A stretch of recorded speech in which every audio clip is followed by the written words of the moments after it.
Well, hi there. Good evening, everybody. I'm Martin Bandyke, the recently retired morning drive host on Ann Arbor's 107.1 FM. Thank you, Bruce. Thank you. Thank you. This past Tuesday was a big and emotional day for me. I celebrated my 40th anniversary as a radio host here in Southeast Michigan, 17 years approximately, and I'm still going strong on Ann Arbor's 107.1. I do a Sunday afternoon program called Fine Tuning, and I'm going back to the 80s with a lot of tunes from 40 years ago on my show this Sunday. And please, as you leave, I've got coffee mugs for each and every one of you, an MB40 coffee mug to celebrate my 4 decades in radio. I've spent my first 23 years at WDET-FM, the NPR station. Been here in Ann Arbor, where I went to the University of Michigan for a long, long time, and still really enjoy what I do. I was born and raised in Dearborn. My mom, who's going to be 102 next month, still lives in Dearborn. And I've known, thank you, and I've known our guest's work for many, many years. He was the official photographer for the city of Dearborn for a long, long time, and I was thrilled and delighted when he released a book of his photographs late last year, and I immediately reached out to Bruce to see if he would do a book event here at the Ann Arbor District Library. Please welcome, to talk about photographs from Detroit 1975 to 2019, Bruce Harkness. Bruce, how are you? Very well, thank you. Thank you for coming tonight. Microphone. Thank you very much for coming tonight, and thanks to also to Book Suite, right? A local bookseller that they invested in my book, and they have a few out front if you're interested in acquiring one of them. It's a book of my photographs. Nice thing about it is there are also stories in the back. They're called photo notes, and they are numbered, connected with the photographs. So if you look at a photograph, you can read in the back, and it kind of gives the backstory of how that particular photograph was taken, maybe how I met the people, and some of their history also. So it's not just a picture book; it's also a reading book. I want to jump in too. Don't mean to interrupt, Bruce. We will have time for questions after Bruce finishes his presentation. Then, of course, to close things out, the book selling and signing. So go right ahead, Bruce. Take it away. All right, Martin. Thank you. I lived around the Wayne State area. I enrolled at Center for Creative Studies around 1975, and I was able to move to the Wayne State area, and I was there for about 10 years until I moved to Dearborn. And during that 10 years, I got a degree from Center for Creative Studies and an MFA from Wayne State University, and I was primarily interested in documentary photography in the heart of the city. So I kind of went from, I did a lot of wandering around, a lot of walking around, taking pictures, and I was also involved in some large projects. So over that time, I amassed a large number of pictures, so it's kind of hard to, this presentation is a little bit about the book, but what I decided to do was take 3 themes or subjects from the book and expand on those.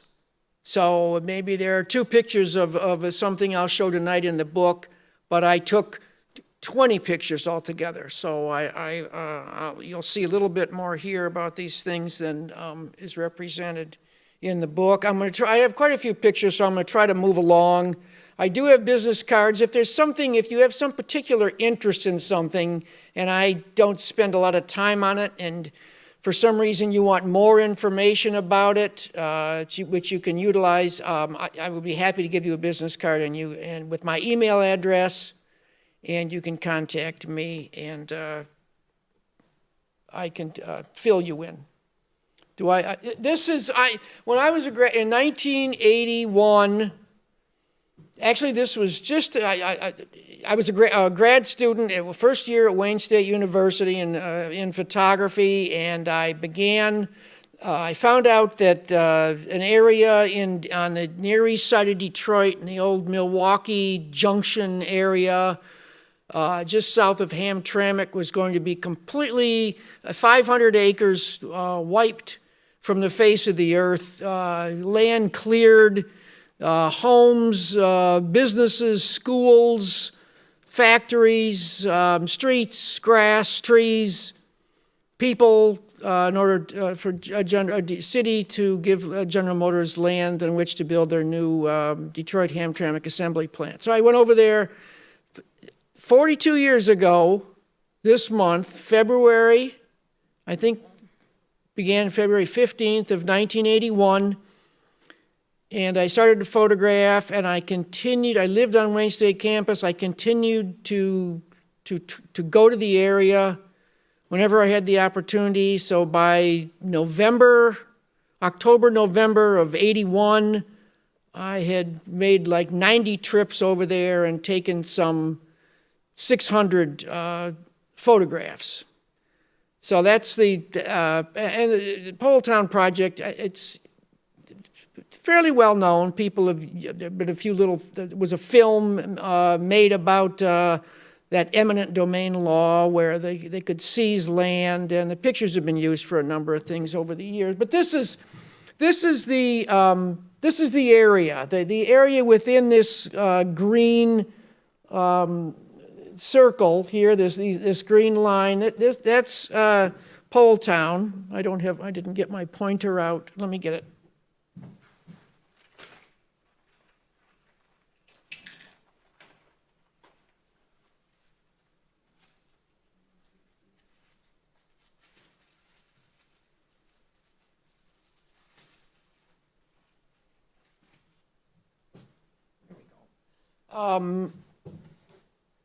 This is Hamtramck North. This is the old Dodge Main auto assembly plant and more, which was built, I believe, 1910. So this was in the area.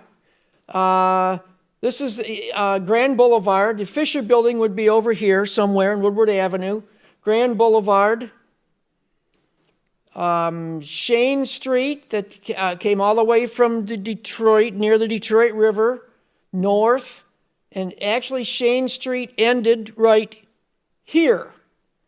And Joseph Campo also goes down into Detroit. Joseph Campo comes up here, so this is a sort of a three-way intersection.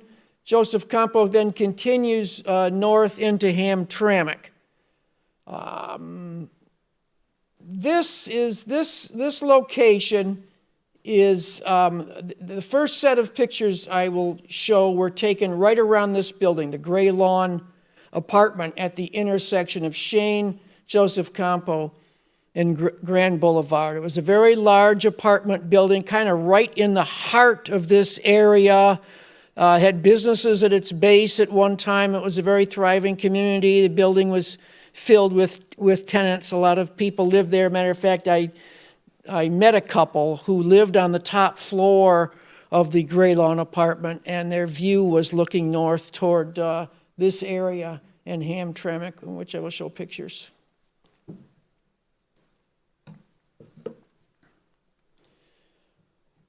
These first few pictures are I went over there a few times walking around with a small camera. Took a few pictures, but these are the very first pictures, serious pictures I took in Poletown, and these were the majority of my photographs were taken with a speed graphic camera, kind of a big camera. I used it on a tripod with a dark cloth over my head, so it was not a mobile, it was not a quick and easy camera. One exposure at a time with a film holder. So this was actually the first day. I don't have a date written, probably February 15th, 1981. These are the very first pictures that I took on that reasonably warm day, as I remember, and it was a very mild late winter and early spring in 1981. It just snowed a few times. This is the entry gate off Joseph Campo on the west end of the Dodge Main plant. So this is one of the main entry points. And this is Dodge Main already in the process of being demolished at this early time. This is Joseph Campo looking north. That gate is, I believe, right here that was in the previous picture. So there were businesses along Joseph Campo. This, I turned around, no longer looking north, but looking south down Joseph Campo. Here's where Shane came in, and Boulevard ran right through here.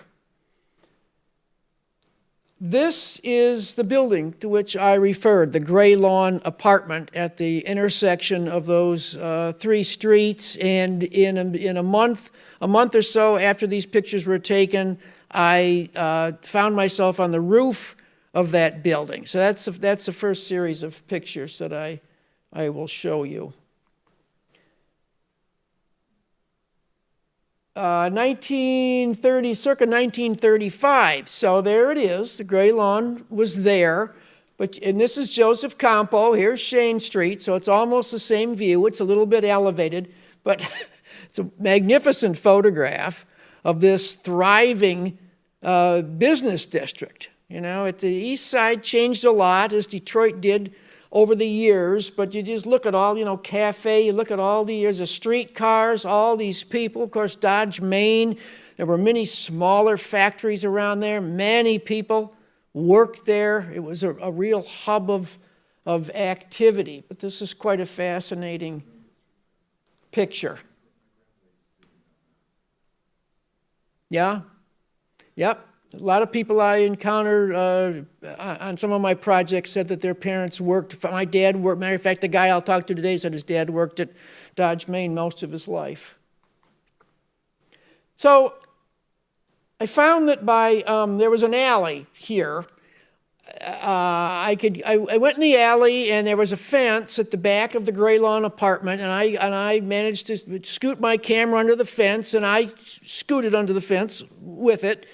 And there was a little attachment, a little shed to the back of the Gray Lawn apartment, and I got on the roof of that and went through a window and made my way in the stairway to the roof.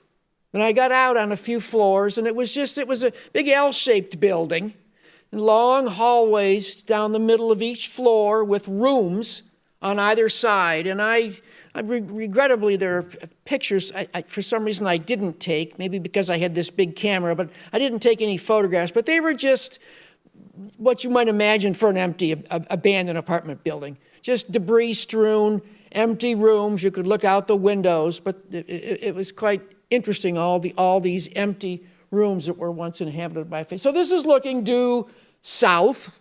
This series of photographs, I'm going to start looking with pictures that look south, and then I'm going to go clockwise all the way around.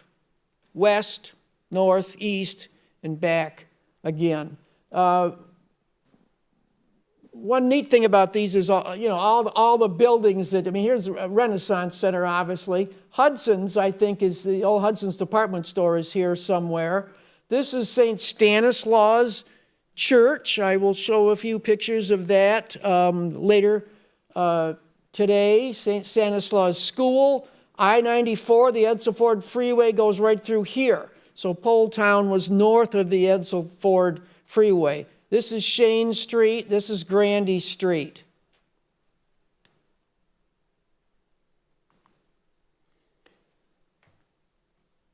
I went up on the roof 3 or 4 times, I think. And this was probably the last time I was on the roof. So this was probably October. So this is the same view, but you can see how a lot of the buildings have been cleared by this time. Ambassador Bridge, right there. Michigan Central Depot, way off in the distance, now owned by Ford Motor Company, who is rehabbing it. And in here somewhere, I think right there, you can see there are some lights. And that's actually a baseball game going on at Tiger Stadium on kind of a dark October. It's late in the season, apparently. Who knows? It could have been September. I don't think I wrote the dates down for these pictures, but it was in the fall. It was a afternoon baseball game. Looking a bit west now, southwest to the neighborhood below. This is Milwaukee Avenue. Different factories and businesses in the distance. This is a big cold storage warehouse, which is actually still standing on the north side of the Edsel Ford Freeway. Same view, more or less, but on a little clearer day. Maccabees Building, Woodward and what? That's old WDET, where WDET was housed. At Farnsworth, is that what it is? Yeah, Farnsworth and Woodward. I lived in this building for a while on Wayne State campus. This big apartment has since been demolished. Milwaukee, here's Milwaukee Avenue again. Due west, East Grand Boulevard, looking west. You know that place, and this place, General Motors headquarters, and the Fisher Building. Grand Boulevard heading east, Grand Boulevard heading west.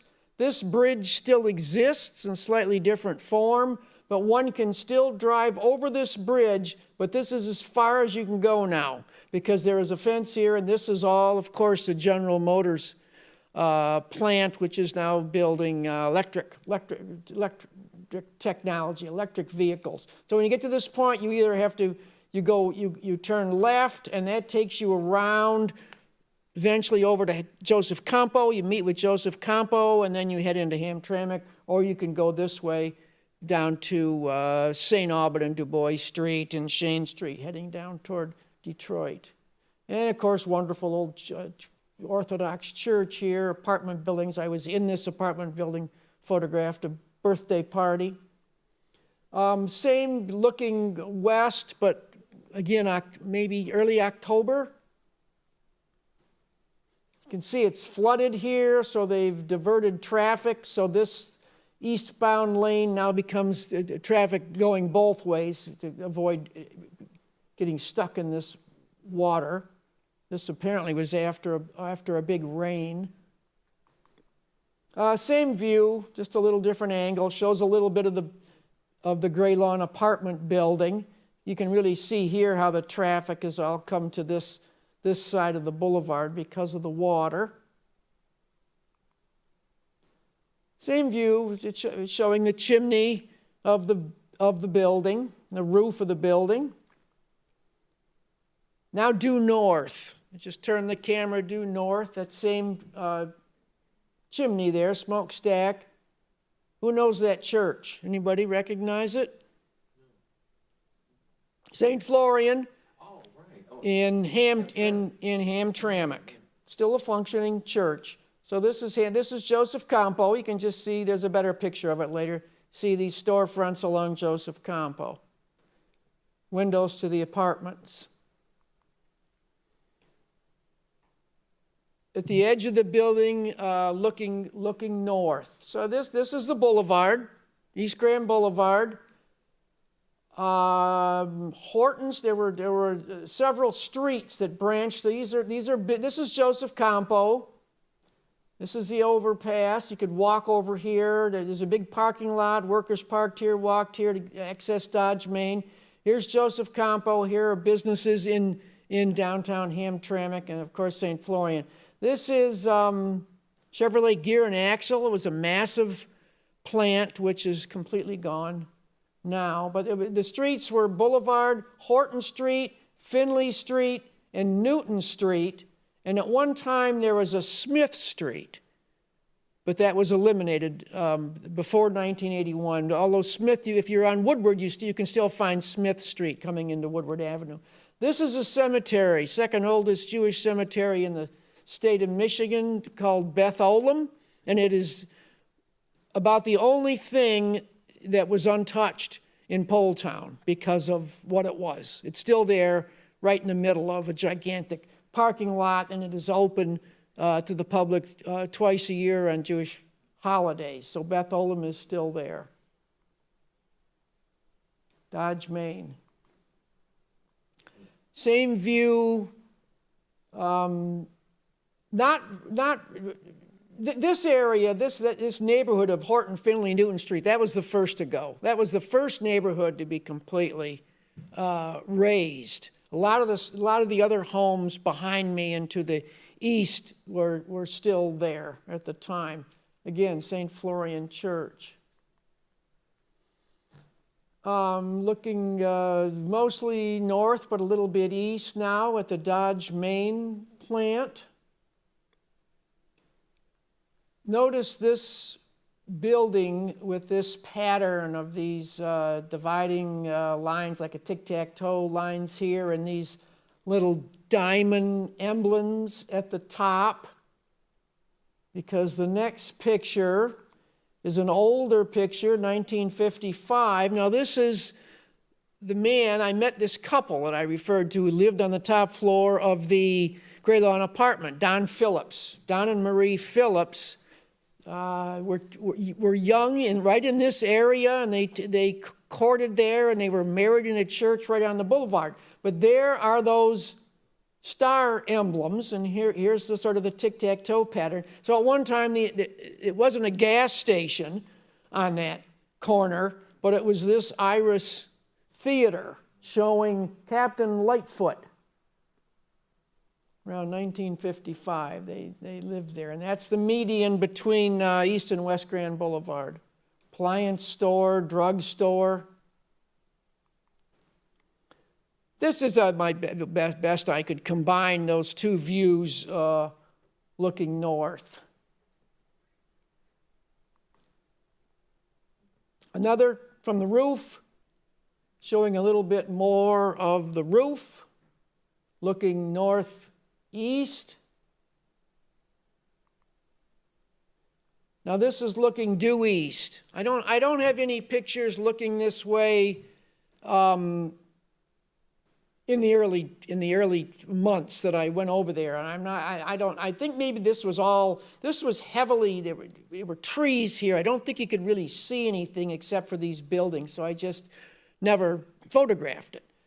This is St. John's Catholic Church, St. Joseph Hospital. I met a lot of people who were connected with Pole Town who had their children at St. John's Hospital or spent time in St. John's Hospital.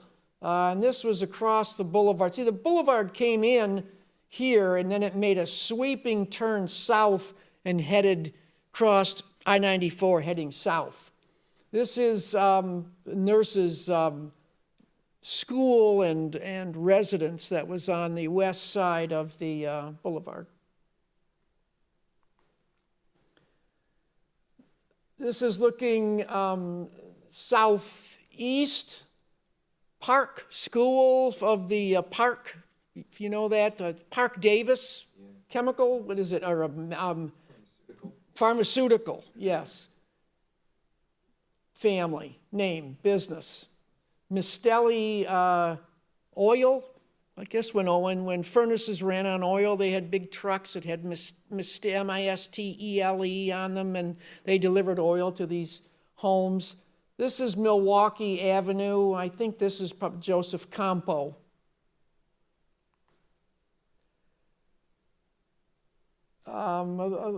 More south again, but still a little bit west. I was contacted by, there was Michael Roper is a guy who lived in Detroit for a long time, now owns a bar in Chicago. What do they own? The New Miami? You know Michael, do you know Michael Roper? Wasn't he the owner of the New Miami Cass Corridor for a long time? But really knows Detroit, and he was interested in my photographs, and he asked me if I'd ever, when I was in Pole Town, if I remembered a little restaurant called Radio Lunch, and I had no memory of it. There was another place I photographed called the famous restaurant, which I knew well, but no radio lunch, but he described to me, when I asked him, about where it would be. And I thought about my pictures, and this was really the only picture that I could come up with that was of the area where he said this little restaurant was. And sure enough, when I blew it up, here's the awning, and it says right there, it says radio lunch. So I photographed the radio lunch, after all, without even knowing it. And it's a shame I didn't, photography's funny. There were things that caught my eye and I photographed, and other things that I probably walked by that 100 times, but never put my camera up in front of it and took a picture of it. And it was quite an interesting facade. But there were other businesses next to it. This is a beauty salon. This is a shoe repair place. And these are upper floor apartments. And this is an enlargement from the previous photograph showing radio lunch. Here's a silhouetted head of a certain hairstyle. It says beauty salon here. Shoe repair. So these two doors go into these businesses, but this middle door, there's a stairway behind this middle door that led to these upper floor apartments, which were owned by the building, or the apartments were owned by the owner of the radio lunch. And here it is, same location. I gave a talk. If you noticed the poster when you came in, the Pole Town poster was for an exhibit I had at the Hamtramck Historical Museum. I gave a talk there about Pole Town, and the woman came up afterward and said that her parents owned Radio Lunch. And she knew all about it, and she was married there. As a matter of fact, here she is with her father coming down those steps with the musicians waiting for her and bridesmaids to go to the church for the wedding. So I asked her if she said she had pictures, so she sent me these pictures, and this was sort of one of the special ones. But here's that same, I'm sure they painted over it, but there's that silhouette of that figure in the shoe repair shop. So quite wonderful. You know, when I saw these places, they were just all abandoned, but back in the days, like that picture I showed you of Joseph Campo, it was a lot of growing up and living in this area. This is a picture that she sent me of the interior of the Radio Lunch, right on Milwaukee. Oh, I gotta take a picture. So I was able to send these to my friend in Chicago, and he was quite pleased. And that's me. And that's how it was. That's the camera, and that's how it was done on the roof of the Gray Lawn apartment. So that was 1981. I met a history professor at Wayne State University who was interested in my Pole Town pictures. We became friends, and we stayed friends. As a matter of fact, if you look at the cover of my book, you'll see that it is edited by John J. Bukovchik, and that's the same guy. So we've been working together for many years, but he proposed a project to me that we ended up being called Urban Interiors, and we would do this work in South Pole Town. So the Pole Town is more than just the Pole Town that was demolished for the GM plant. It's also south of I-94, all the way down to Mac or almost Gratiot. So I said, sure, I'll give it a shot. So I started wandering around in this area, and he wanted to photograph people's homes, the interiors of people's homes, and he wanted to do oral history interviews with them as well, which we did. And that was between 1980, we started in 87, and it ended in early 1990. So we photographed, I don't have the number, but we photographed quite a few people and interviewed them in homes and businesses alike. And this is one place, it's an old photograph from the 70s of a UNIA hall. If you know your history, you know that's a whole other talk about the UNIA, founded by Marcus Garvey in the in the teens, and it became a huge black organization promoting black business and autonomy, and they had a cruise line, like, a ship. There was a ship, it was called the Black Star Line, and thousands of members, thousands of chapters, and had huge meetings in New York City. And there are pictures of him. You'd recognize him. He has usually these sort of a feathered headdress that he wears. But this is the UNIA hall. It also sort of doubled as a gas station, so they could bring in a little extra money. But John Bukowczyk spotted this place, and he commented to me that it might be interesting to get inside of here. So I did everything I could, but I hung out there, took pictures, never saw anyone. Knocked on the door, went back. Finally, I never gave up on it, but I moved on, and a month or so later, I was over about 4 blocks east of this location on Shane Street with my camera, walking on Shane Street, and a guy spotted me, and he said, "What are you doing with the camera?" And I kind of explained that I was in the area doing documentary photography of significant places, and he got all excited and animated, and he said, "Oh, I want you to follow me. Come with me." So I thought, sure. What do you got? So we took off, and a few minutes later, where did we end up? Right there, right in the front of the UNIA hall. And he put the key in the door, and in we went. And he was sort of the caretaker of the place. He was a member of the Universal Negro Improvement Association. That's what it stands for, Division 407. Their motto, one God, one aim, one destiny. He lived upstairs, kind of took care of the place. Of course, the gas pumps are long gone, but the concrete island is still there. Remember this building. Just keep that building in mind. And this is the guy, Leopo was his name. This is the office inside of the UNIA. This is just after you came in the door and turned to the right. This is the meeting room where all the members gathered.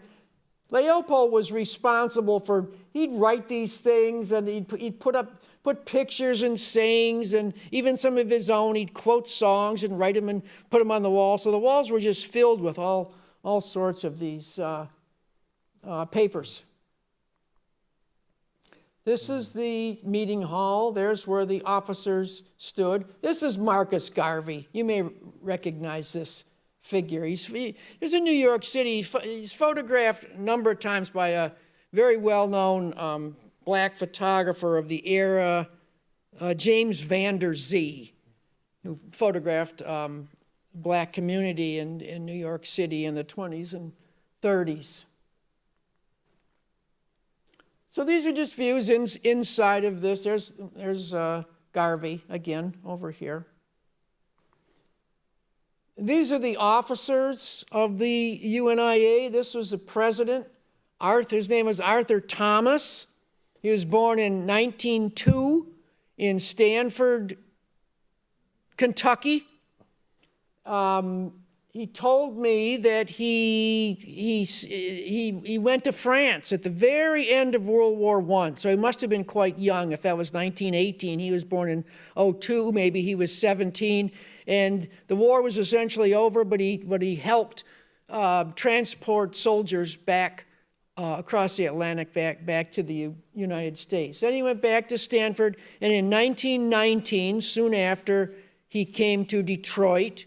He lived in the Black Bottom area, was married, had a family, worked in some factories in that Milwaukee Junction area around Dodge, Maine, but eventually got a job as a plumber with the city of Detroit. And that was his career, and he said, that's how I put my kids through school. Died at the age of 90-something, 92 maybe, in 1995. This is a detail from the office. I can picture every move that a man can make. That's Gordon Lightfoot from one of his songs. But Leopo did all this stuff. And this is a picture of a UNIA hall and all the members out front. These are UNIA members, Garvey's voice. Very interesting stuff. This is in the office looking out into the meeting room. Nelson Mandela, Marcus Garvey, and all this other material.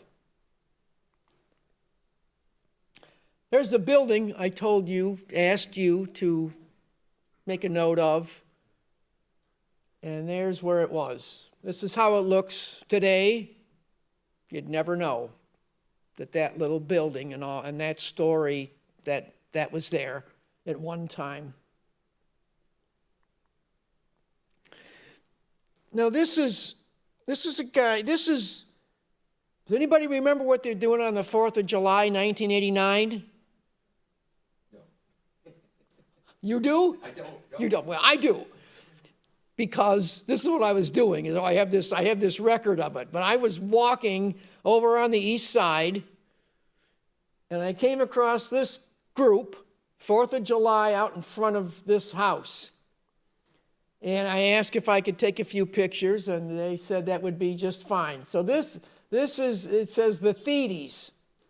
It says Du Bois Street, right near St. Stanislaus Church, in the shadow of St. Stanislaus Church, as they say. Ed Thede, this is his girlfriend at the time, Carol. This is the only time I ever saw Carol.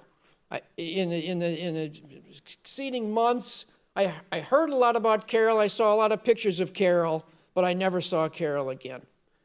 This is Ed's maternal grandmother, Pauline Thede, who was about 90 years old when this picture was taken in front of Ed's house on the 4th of July. Another thing to put in your mind, remember this little emblem on the house of this eagle, and remember this spindly little tree here. Just a little bit more of a close-up of Ed.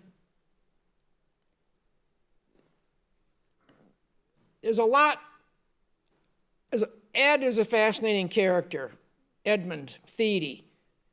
Edu, I guess, is the way he said his name at certain times. But remember two things. Ed, soon after his marriage, he developed debilitating chronic pain. He called it spinal arthritis, but I don't know if they ever knew exactly what it was, but it really changed his life. I mean, most of the time I saw him, he was sort of hunched over, and you could just tell that he was in pain. So that's one thing. The other thing is Ed, for many years, compiled magnificent scrapbooks of every significant thing that happened in his life.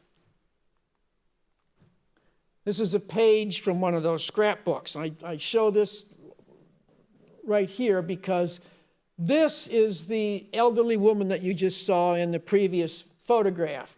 My grandmother, Pauline Lubinsky was her name.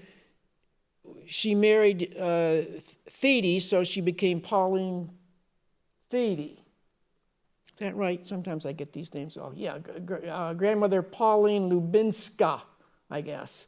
18 years old. She was a Red Cross nurse around the time of World War I. So that makes sense. She was born around the turn of the century.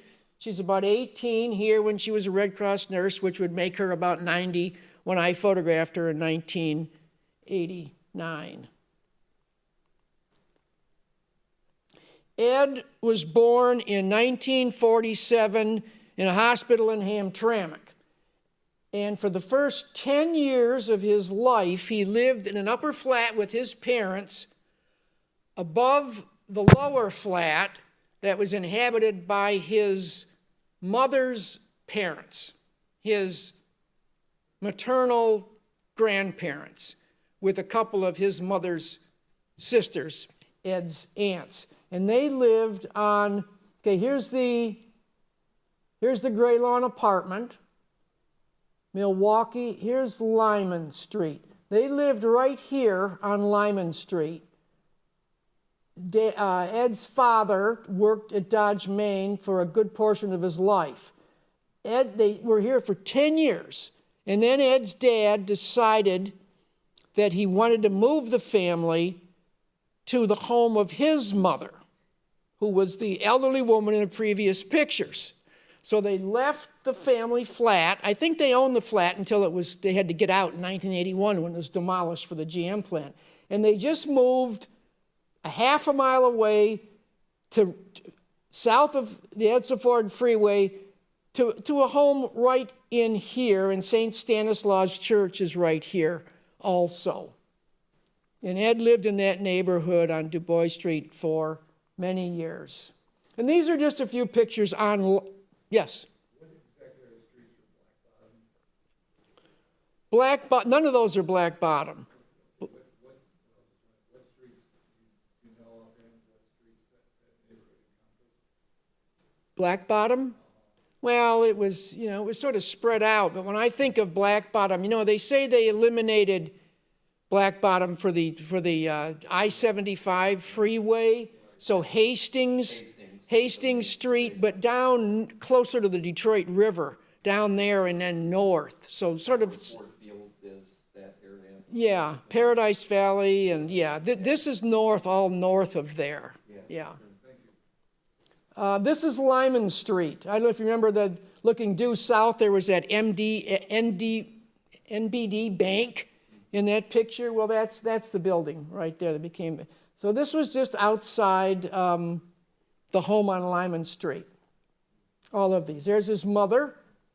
And that's what it was like, a lot of these big two-family flats. When I photographed there, a lot of these places were still standing. I photographed a lot of them. Now, this is after they moved to this neighborhood on Du Bois Street, the old neighborhood on Du Bois Street. Wonderful photograph, the old cars. Now, I took this. So here's St. Stanislaus Church, the Thiede family parish for years. Ed's house was tucked right in between this house and this house. So it was right in here. And then his aunt, she lived in one of these homes. I also photographed her in her home. So I got to know Ed, as I did a lot of people in this area, and went into his home and became friends with him and visited him frequently. But Ed was very active in high school before he had physical trouble. He was an altar boy. He and his brothers were altar boys. Ed was a sort of a star athlete at St. Stanislaus School. He played many sports. He was the homecoming king when he was a senior in high school. He said, I had a lot of girlfriends. He later coached at St. Stanislaus. He went to Vietnam.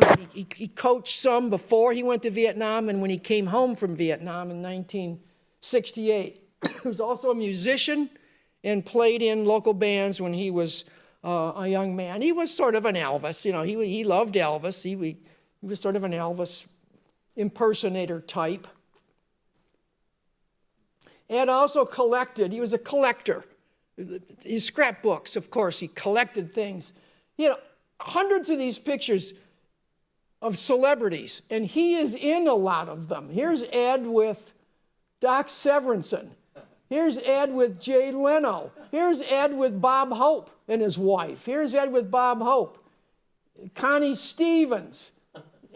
Here's George and Barbara Bush personally signed to Ed, although Ed didn't get in that one. But he had one heck of a collection. Here's Madonna over here in the bedroom. And that's his little front room. And here's his, he had family pictures also here. Here's the Lubinsky in her nurse outfit. Now, these are just pictures of Ed sitting around his house. Probably awards that he won for one thing or another when he was a young man. There's a little more pensive view of him sitting in his And he said that this was actually signed by Elvis.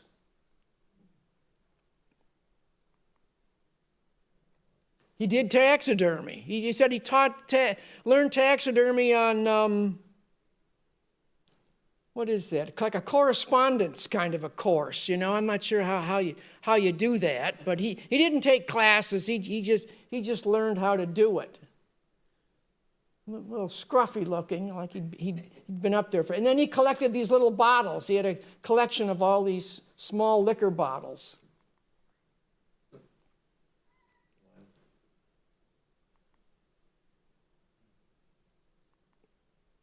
This is his bedroom. Here he is in his army uniform.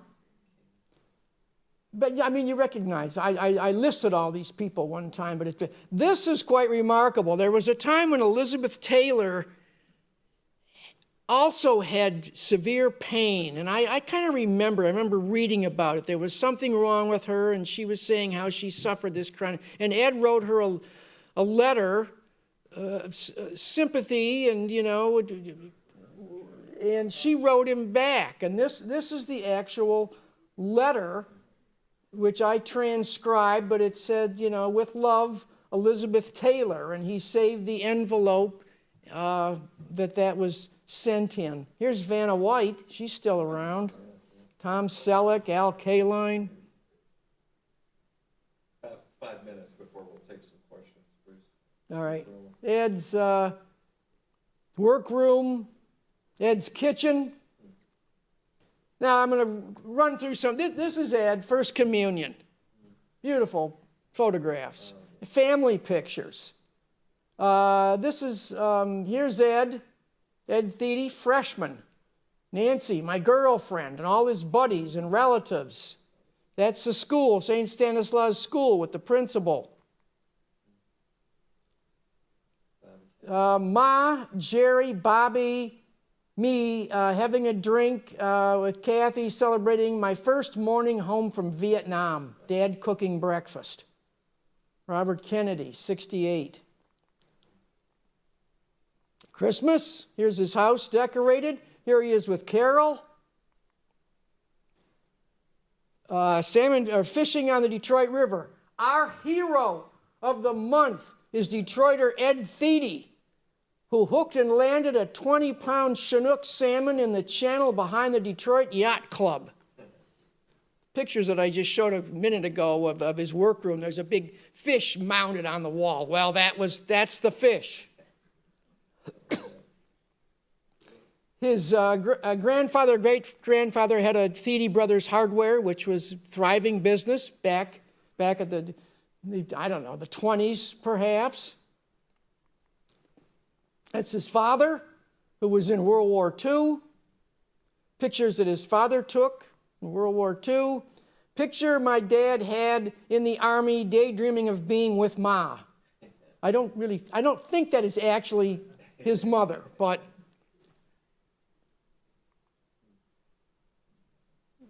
Aunt Celie saluting all the servicemen overseas. That's on Du Bois Street.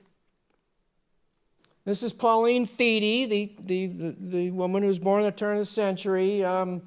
This photo was blown up and put on billboards, urging people to buy U.S. savings bonds in the 1940s.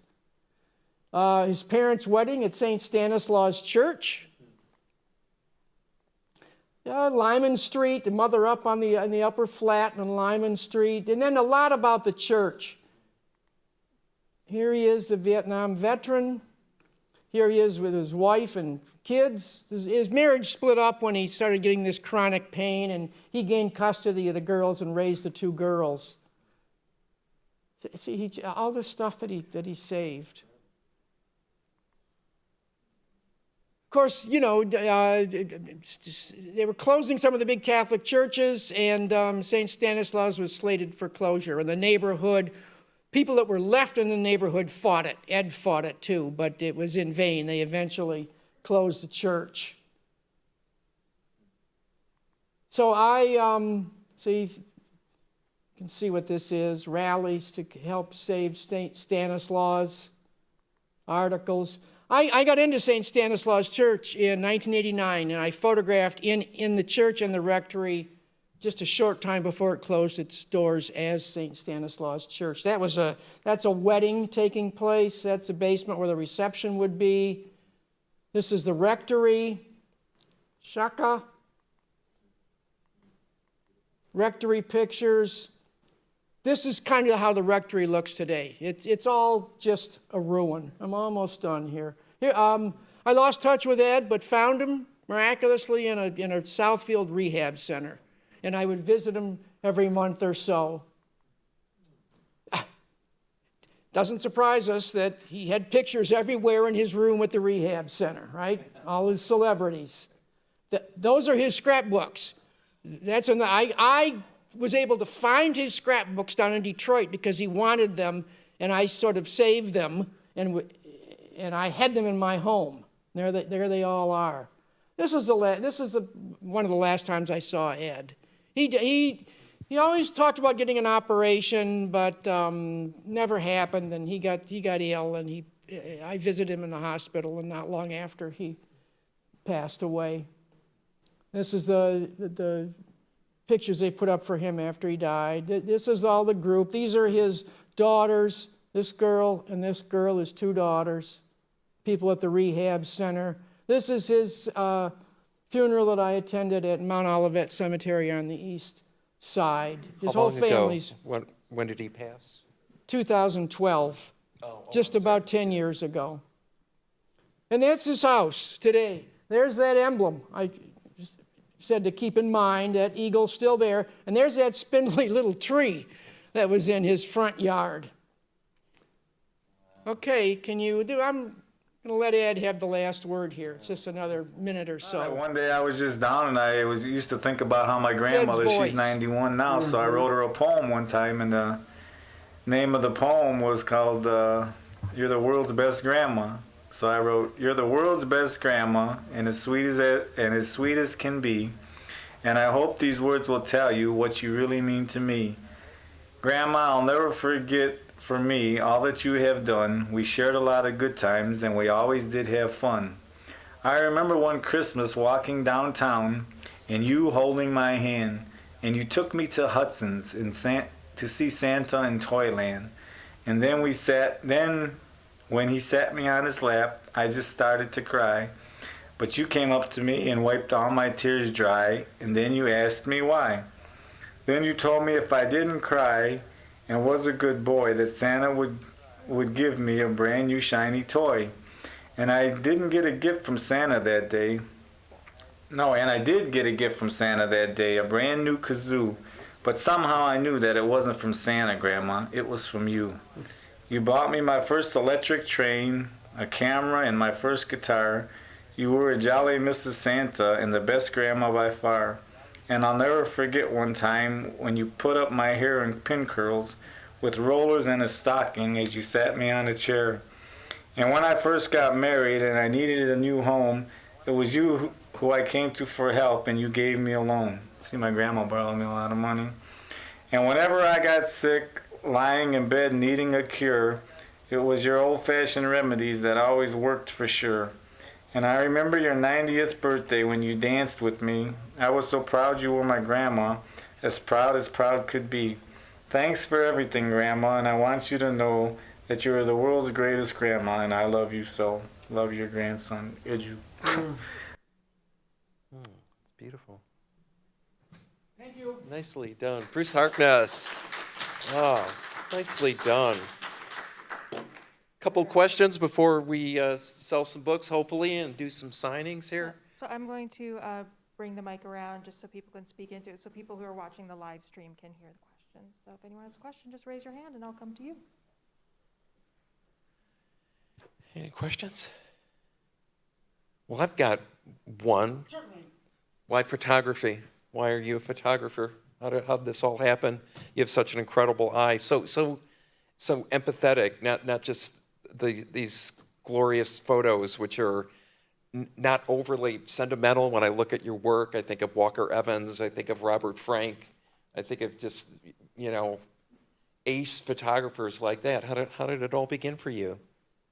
Well, photography began in high school. Wait, at the lectern. Go back to the lectern, forgive me. Photography began for me in high school when I took the class, and I don't think I did particularly well, and I told the photography teacher that I could get an A if I wanted to, and he said, "No, you couldn't, Harkness." So I applied myself, and I don't know if I got an A or not, but I tried harder, and I discovered that I really enjoyed it and had perhaps a knack for it.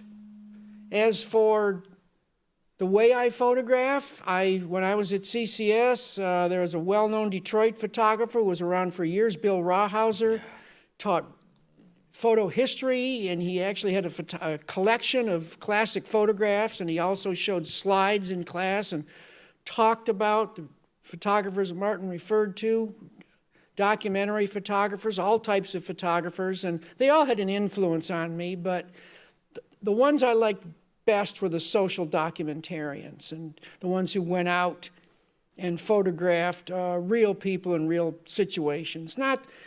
Most of my fellow students were interested in commercial photography, working for big studios, photographing automobiles, and that was wonderful.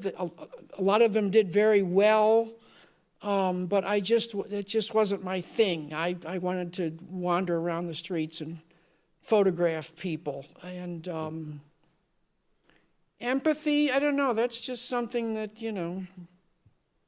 came from my family, and people are, I think you sort of see a little bit from these pictures that, you hear things about people, but when you get out and actually meet them and talk to them, a lot of them just have fascinating. Yeah. I mean, this is just a sample. I met a lot of people, not just people I talked to and people who we did recorded interviews with, who have real stories to tell, and they're you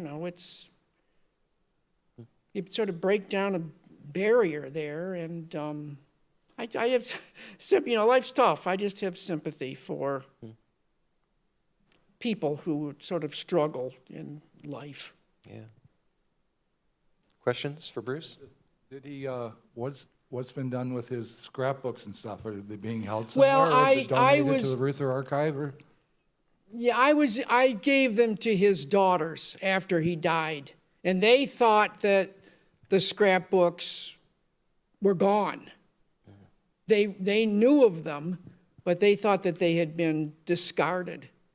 But when I was visiting Ed, he brought it up one day, and he sort of knew where they were. They were in a house that was where a friend of his lived that was right in that same area. And I had met the guy years ago, and I went down there and knocked on his door, and I said, "I'm Bruce." I said, "We've met 30 years ago, and I visit Ed, and he would like his scrapbooks." And the guy was fine with it. He said, "They're here. They're up in the attic," and a few of them were missing.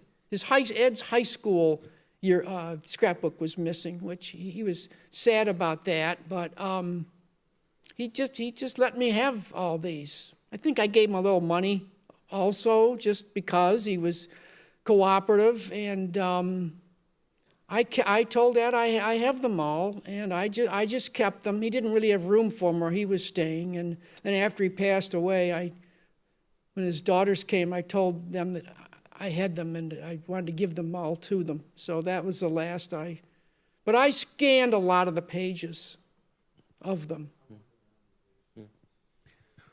One more quick question for Bruce before we sell some books, do a signing here to wrap up.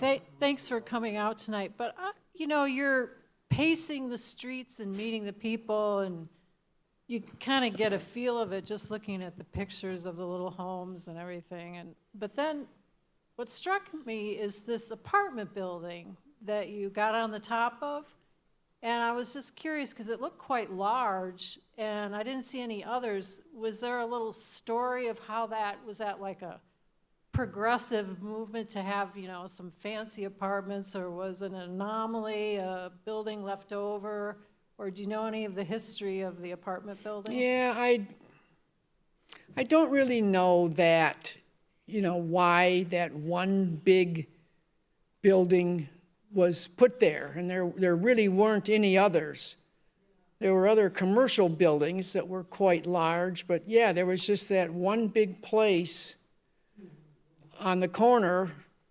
I don't know if at one time there were a lot of smaller apartments, but that's a good question. Maybe those people who lived there at one time could shed some light on that. But I'm not sure why they decided to build that there on that. I mean, maybe it was so people that worked in that area would have a place to live nearby. It was, it was still standing at the end, and there's a film, I think, called Pole Town Lives, and it shows it being imploded and collapsing. So that was its fate. That's what happened to it. They blew it up and it collapsed. But yeah, it was quite unique, and it was right there. It was like the beating, like the heart, even though it was empty. It was right in the middle. I always sort of called it the heart of Pole Town. Right. It was, for the most part, yeah. Yeah, and it had, like I said, it had businesses on the ground floor, quite a few of them, and yeah, that's a good question. Which I can't really answer. Just ended up that way. All right, we should wrap up. Okay. Books are available Thank from you. our friends at Book Suite. We invite you to buy a copy of this fabulous new book from Bruce Harkness, Photographs from Detroit. Thank you all for coming out on this electricity-free evening for the most part. We're so glad we've got electricity at the Ann Arbor District Library. Grab a book, meet Bruce, get it signed. Please grab one of my 40th anniversary coffee mugs. And thanks for coming, and let's hear it for Bruce Harkness. Bruce, great presentation.